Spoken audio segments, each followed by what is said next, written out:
I'm talking with Nadine Wellwood, the People's Party candidate for Banff-Airdrie. Nadine, I've got a couple of questions for you, and actually probably more than a couple, but I want to talk about the People's Party of Canada's position on immigration and multiculturalism. And not only the People's Party of Canada's position, but Maxime Bernier's position on immigration. Can you give me a little bit of an outline of what he's thinking about? And he wants to decrease immigration down to 100,000 per year. Is that sufficient or not? That's a big question, Barry. Okay. Yeah, for me, the policy of immigration is a very difficult subject to even bring up. As you've already expressed, not a lot of the traditional parties are even willing to discuss the details around it. And if you are smaller numbers on immigration, rather than the more and more and more immigration, which seems to be the trend for the traditional parties, like Maxime wants to see fewer immigrants come into the country, it becomes a difficult conversation because of people perceive that as anti-immigration. And I don't think Max's policy at all is anti-immigration. It's just about changing the process of how we bring immigrants back into the country. And I think a lot of it has to do with shared values and the fact that we, the Liberals don't seem to think that we have any core identity and we're a post-nation state. Well, I think that couldn't be further from fact. Canadians definitely have a core identity, and that does include a lot of different cultures, but all of those cultures, as they've come into Canada in the past, have always shared common values. Have increased, this is what Maxime said, he said the Liberals have increased immigration to 350,000 from 250,000 in the past decade, or the past years that they've been in power. That's a 40% increase, and if Maxime is going by his estimates, that's about 100,000 per year, I think is what he said in the speech. If he brings it down to 100,000, that's below our level of requirements for keeping our economy moving. So there's a couple issues there. I think one is birth rates. So this is a big concern. So a lot of people say that in order for us to maintain the population that we currently have, women need to step up to the plate and have 2.1 babies. So some are going to have 3 and some are going to have 1, and it'll all balance itself out, I guess. But I think that the birth rate, the percentage is 2.1 if we want to maintain the population that we currently have. And currently we're only having 1.5. So immigration has typically been the tool that we've used to make up the difference for that. But Daniel Smith actually did an interview with Daryl Bricker, I believe, just last week on her show. And one of the things that he mentioned is, well, is that a bad thing? We just need to know where we're going on the immigration issue in order to ensure that we put the right policies in place that direct, what we are trying to accomplish, the goal. So do we want to maintain the population? Do we want to decrease the population? Max's policy has been around increasing the number of economic immigrants. That still leaves room for refugees. These are the immigrants that are economically viable and beneficial to Canadian business. Is that? Well, I think what it boils down to is need.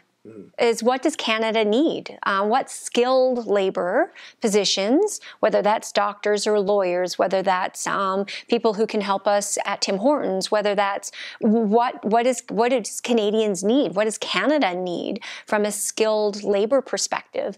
And we focus on that first. And I think because immigration is such a big issue, we don't really know, I think, what the exact number is, thus the range 100 to 150. But I think the bigger issue is a lot of people have lost confidence. I think Canadians have lost confidence, and Daryl Brickers brought this up as well in his interview with Daniel Smith, that Canadians have lost confidence in the administration of immigration. So they don't feel the government has a firm grip right now on the people coming into the country. So if you were to ask people, a normal everyday Canadian, well, are you happy with immigration? The answer is probably no. If you ask them would they like to see the numbers increased or decreased, they would probably say, I'd like to see the numbers decreased. But decreased to what number? I think that's still a little bit of a question mark for the average Canadian. And I don't think Max is really hard and firm on a number. I mean, 100 to 150 meets his economic immigration based upon the numbers that were presented. So if the Liberals bought in 320,000 last year, he says 74% of them were not economic immigrants. So that leaves us at, what, 25% of that, somewhere in the tune of, what, 75 to 80,000. That puts a lot of stress on our welfare system, too. And that's just it. I mean, I understand we already have an aging demographic, which some people are concerned about that. We need more immigration. But if we're bringing in only 25% of the numbers are economic immigrants that are contributing to the system, if that is indeed true, the other 75% then they're still using the programs in our system. So healthcare and, pensions and programs and, what's the cost to that?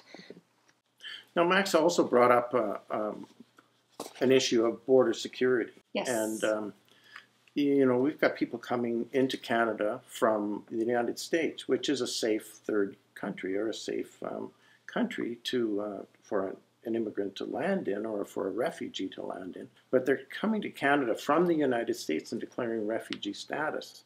Is that something that Max is going to deal with? Again, it's a part of the immigration policy that needs to be addressed. People coming into the country need to come in through the proper channels. And I think that's all that Max is saying is that you can't just walk across the border and that's not acceptable. So, and it's not fair to the immigrants that we have that are trying to get into Canada in the appropriate manner as well. For years, some of them are already here, still trying to get their status and citizenship here as Canadians. So I think he's proposed a fence there's a few areas that have a weakness in the border patrol, and he's talking about giving CSIS and giving the RCMP more resources so we can actually appropriately deal with that problem. So people coming in from the United States with their luggage in tow, are they truly refugees? Mm-hmm. Probably not. There's nobody's life being threatened in the United States. There's no risk to their freedoms being infringed upon. Is there an actual law that can be changed that would effectively reduce that type of immigration that we're handling on the border? Is that could we reduce the could we declare the whole of our border an actual border point, rather than just have official border points? I think just making sure that we don't have gaps where people can just walk across. Right. And I think right now Canada has a pretty firm, I think it's just a few isolated areas where we're having that problem. Mm-hmm. And I think if we can address that issue, I think that's where we regain the confidence of some of the Canadians in saying that, look, we have addressed these issues. Here's how we have addressed these issues. And I think by having a smaller number of immigrants coming into the country just buys us a little bit of time to get a better handle on the immigration problems that we are having, and allow people to regain some confidence around who is coming into the country. Because I think there's a bigger issue on the immigration than people are willing to talk about, and I think a lot of that is coming down to the shared Canadian values. It's not only about the number of people. I think the number is such an issue because people are concerned that I'm losing my Canada. I'm losing my home to people who don't necessarily share the same values as we do. Well, as one person said, he said, the more people who come from over there to over here will begin to look like over there. That is not what we really want in Canada. We do have a nation which people are lining up to come to. But if it's going to become a nation that is, I think that the key with Canada is most of the world in which people live is not a democratic society. It's not a free society. Women don't have equal rights. And so in Canada, we have a beautiful culture of many different cultures that have all come here because of a commonality. We all appreciate each other's differences, and there's a tremendous amount of tolerance in Canada for religion, for race, for all of these things.